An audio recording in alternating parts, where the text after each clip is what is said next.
Today I'm talking about Glimmerdeep, a lightweight game for 1 to 4 players that surprised us in the best way. If you enjoy flip and writes but want something with a little more depth, strategy, and personality, this might be one to keep on your radar. In Glimmerdeep, each player starts by choosing a faction board.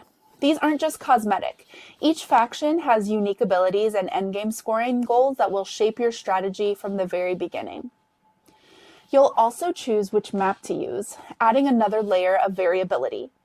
At the start of each round, all players draw 3 excavation cards and mark those spaces on their map, collecting the resources shown.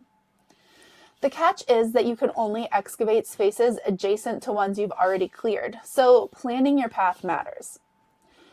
Next comes the construction phase, where you spend resources to build workshops and forges.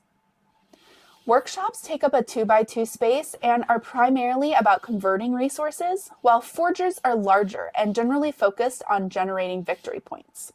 Buildings must be placed on excavated spaces and they can't share walls, so space management becomes very important. Then you move into production, where your buildings activate, converting resources, scoring points, and sometimes even excavating additional spaces.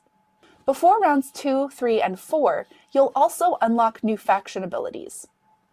The game lasts 5 rounds, and final scoring includes faction bonuses, map bonuses, and all the points you've generated along the way. What really stood out to me is how different Glimmerdeep feels compared to most flip and writes. That faction system adds a lot of personality and direction. Each one feels like its own mini-game with different goals to chase. I also really appreciate the production. The materials feel sturdy, the iconography is clear, and the art is incredibly charming without being distracting. The building system is where a lot of the strategy lives.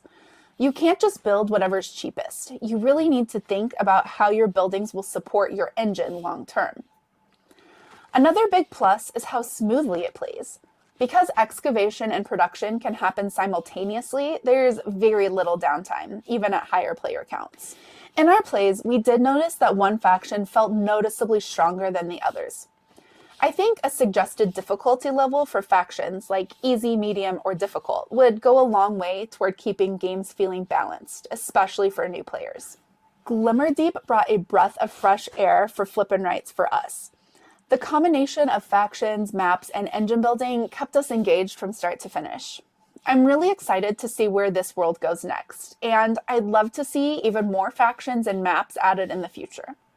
Drop a comment on this video and tell me, does this feel more like a flip and write or a full strategy game to you? And if you enjoy thoughtful, family-friendly games, consider subscribing for more reviews like this. Until next time, we'll see you at the table.